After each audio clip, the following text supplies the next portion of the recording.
of Ghana is spearheading a bold initiative to tackle global plastic pollution by proposing a global pollution levy on polymer production.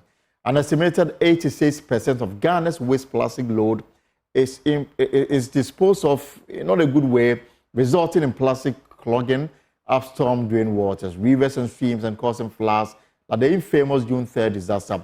The innovative approach, which seeks to hold manufacturers accountable for the waste generated by their product, is currently being advocated by experts from the Ministry of Environment, Science, Technology and Innovation at the ongoing Intergovernmental Negotiation Conference on Plastic Pollution, including the marine sector in Ottawa, Canada, convened by the United Nations Environment Programme. There is more in this report.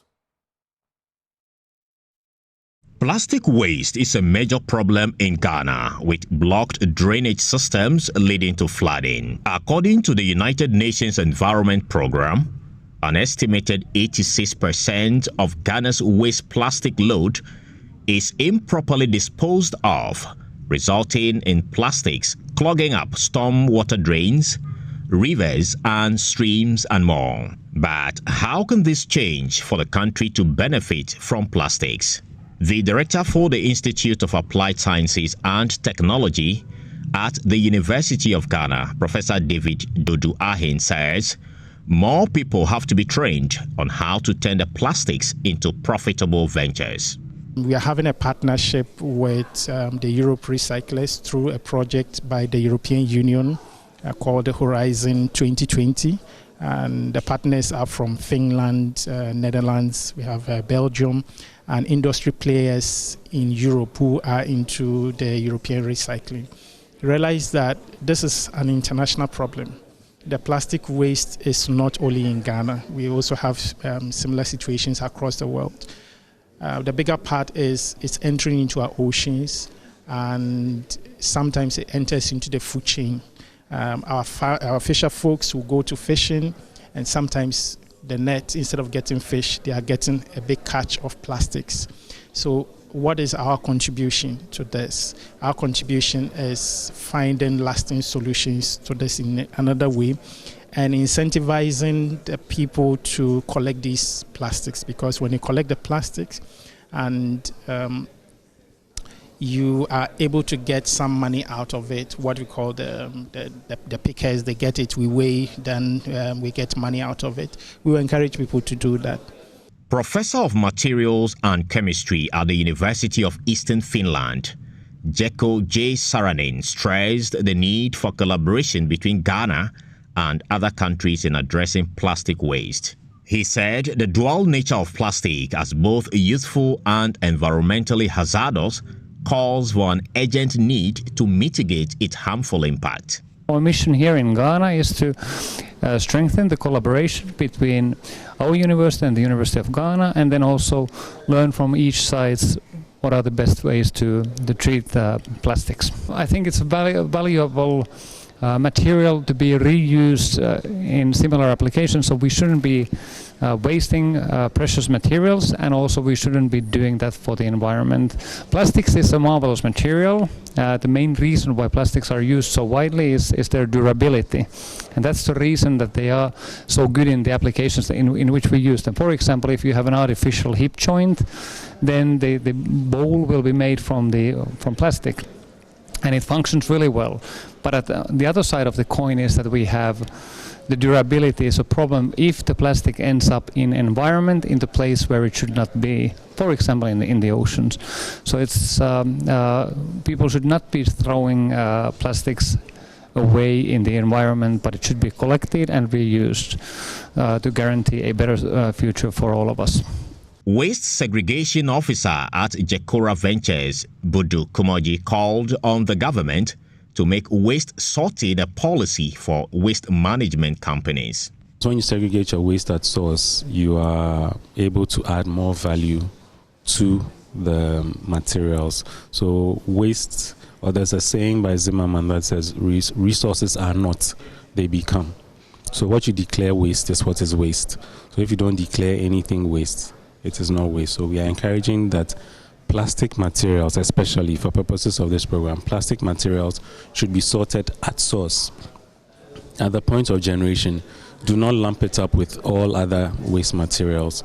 Keep it separately. One important thing as well is there's no policy that says that people should segregate their waste. So even in some areas where we do not operate, you get individuals who have probably lived outside the country and are used to such systems. They segregate their waste, but the waste management company that is accredited to service them does not have these services. So they separate it, but then when the company comes to collect, they lump everything up, and that's a waste of effort. So over time, they stop it altogether. So we are suggesting or recommending that a policy should be made such that every waste management company would use this approach, and it would go a long way to help us as a nation. So there's an international conference ongoing, and Samuel Mbura joins me live from Canada, where he's attending the 4th session of the UNEP Intergovernmental Negotiation Conference on Plastic Pollution. Mbura, you're welcome to the post. So tell me more about this conference on plastic pollution. So every member state of the United Nations has a representative here in Canada for this all-important INC-4. They've had previous sessions starting from Uruguay to Kenya and Paris, and this is the 4th session. The main reason for this, world delegation and in the deliberation has to do with the fact that they are looking at a legally binding document on the usage and the disposal as well as management of plastic around the world. We know that per the estimate from the UN environmental program, over 80% of plastic generated annually goes directly into the water bodies, exposing human lives and aquatic lives to danger. It is on the back of this that the United Nations environmental program is bringing all these stakeholders together to look at the legally binding document so that at least they'll be able to come out with a treaty so that every member state would sign on to it. So in this case, they are looking at the entire life cycle of plastic, right from the extraction and making them monomers to polymerizing the materials, which the end product will be plastic and how it will be managed. We know the situation in Ghana is quite damning, that we know the infamous June 3 disaster, according to research, was linked to the choked drains of the Odo River and other water bodies in the country or in the national capital. That led to that awkward scene that we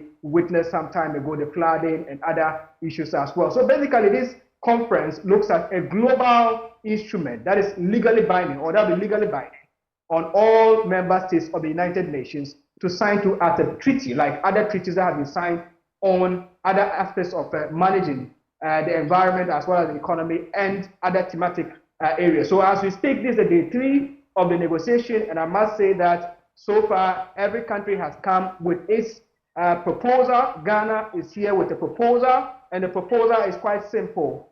They are requesting or demanding and pushing forward a levy on plastic. And this levy will start from the upstream. The upstream is where they do the production, conversion, and extraction of the raw materials of plastic is where they are asking for the levy to start. So that at least, aside the fact that it will help in reducing the plastic situation across the world, it will also generate funds for each member state to access and then manage plastics across the globe. So at the moment, there have been sessions upon sessions, but it is not wholly accepted yet. Within the African bloc, there are convergence and divergence. People are having divergent views about it. Other countries are also supporting. For instance, if you look at Egypt and some countries in North Africa and South Africa, as well as Uganda, they are kicking against it because they want a clear definition of the whole life cycle of plastic, because these are countries that produce heavily plastic material. So they are looking at the economic base of it. So if you are saying that let's stop plastic or eradicate plastic, entirely, what becomes of such economy? So at the moment, the Ghanaian delegation is trying to see how they can court support from some of the African countries that are against it. So they will have a unanimous view so that they can present before the negotiation, so that at the end, this will be the stand of Africa going forward into the global negotiation on this INC-4. Right. So, Mbura, I just want to find out the the strategy the international body is seeking to adopt so that they can have this decision adopted by the member countries, knowing very well that every country has its own sovereign laws and wills, and adaptation now becomes an issue. What is the strategy that they are adopting or they are working towards to get everybody on board so that this matter is dealt with? Well, so Elton, that is why they are here. They need to get to a consensus. They have a team of legal brains across the world who are looking critically at this thing. So they are looking at it comprehensively, how they can have that legally binding. And that's why the emphasis is on the international legally binding documents. We've had previous treaties signed on other thematic areas in which we can make reference to. So this one is not a departure from the previous treaties that have been signed in other thematic areas. So they're looking at how they can bring all the member countries or states together so that they'll look at their local laws and feature that into the international perspective. Then they can have this internationally legally binding document. So they don't want to impose it, but to get consensus, get to a consensus or a win-win situation on how this can be accepted wholly as a global document, and each member country would sign to this treaty without any resistance. And you will say that there is overwhelming support for the proposal? Yes, I must say, but just a few countries within the African bloc. I mentioned of the North Africa. We have some kind like Algeria is strongly against it. Uganda is also against it. South Africa is against it. And their reasons are what? Yeah, so I indicated that the reason for they kicking against it because they have factories who produce plastics in their economy. So it's basically economic reason they are kicking against it. So they are looking at the sustainable alternative in case the UN or the proposal by Ghana comes into being. So that their factories or manufacturing companies there will not cripple, in which at the end their companies or their economy would be affected. So their reason is basically economic. But I must say it's just a minority of them. But a lot of people or other countries are strongly in support of Ghana, but they want clarity as well. So from here, they'll move it to the next stage where other countries in Europe, Asia, and all that also share their thoughts about this proposal as well. And briefly, Ghana's position is to impose levy on the manufacturing of plastic. Is that Ghana's proposal right now? So Ghana's proposal is a levy, a plastic pollution levy on polymers. So if you say polymer, the raw material up from the upstream. So the raw material which they use to produce plastic is where they are starting from. So it trickles down from upstream to downstream. And when is the conference ending? So the conference is scheduled to end on the 29th of this month of April, and next in November they will have the INC-4 where they will have the document being ratified after a consensus is built for all member stations to sign to this treaty. All right, thank you very much, and take care of yourself in Canada. Samuel Mbura is a multimedia journalist. Now, let me bring in the programs manager of Green Africa Youth Organization, and they also have some interest on this matter. Desmond Alolia. Mr. Alolia, you're welcome to the Pulse here on Joy News. Thank you very much for having me. Right, so from your perspective as an industry player, what do you make of this plastic pollution fee on polymer production that's been proposed by the Ghanaian delegation at this ongoing conference? Yeah, I think that that's a very bold step and a very good one, because my organization have been looking at the business aspect of plastics in the country. And at the moment in Accra alone, we're collecting about 12 tons of plastics every month. And that's a huge amount of plastics. But look at the situation, it's still looking the same way. And we're looking at how do you make money? How do you create more jobs, employ more and more young people, especially, and women who are in the forefront of picking waste, reclaiming and recovery. And how do you still make money when you recycle these things after paying at every stage? So levying these companies, levying the importers, levying those who manufacture will help us to be able to establish material recovery facilities or buyback centers so that we can have easy access to these things in larger volumes. But you do understand me, or you do appreciate the fact that this discussion didn't start today. We've been on a discussion for years, 10, 20 years. And in all these years that we've had this discussion, we've looked at the impact of plastic on the environment, yet we have failed to come to a decision on the way forward once and for all. Is it lack of political will or economic reasons that is making it so difficult to come to a decision as to the way forward in dealing with plastics in the country? Yeah, thank you. I would say it is a mixture of both, because the political will is number one. You need a nation, a government, and regulatory bodies that are able to stamp their feet on the ground and say that, hey, we don't want these problematic plastics, for example, the ones that do not have value for recycling companies in our country, because locally we cannot make business out of it. And then at the same time, you also need some sort of international instrument, for example, what they are negotiating, that you can always reference. Because without some reference point, it becomes difficult for a country, a single country, to be able to stand up with the industry. Mind you, the industry players are also really influential in political decision-making processes. So both sides plays a major role in the success of this. And yesterday, for example, one of my colleagues, Masol Agbagba, did a story on field exhibition here in the Greater Accra region where he visited a coastal community. Now, the fisher folks are complaining that now when they go to the sea, they catch more plastic than fish. So their economic gains is dwindling. But beyond the fact that they face economic consequences, the danger to the environment and the Ghanaian, if this matter is not dealt with, going for, let's say, for the next 5 or 10 years, what danger are we likely to be in if we don't take a decisive decision today?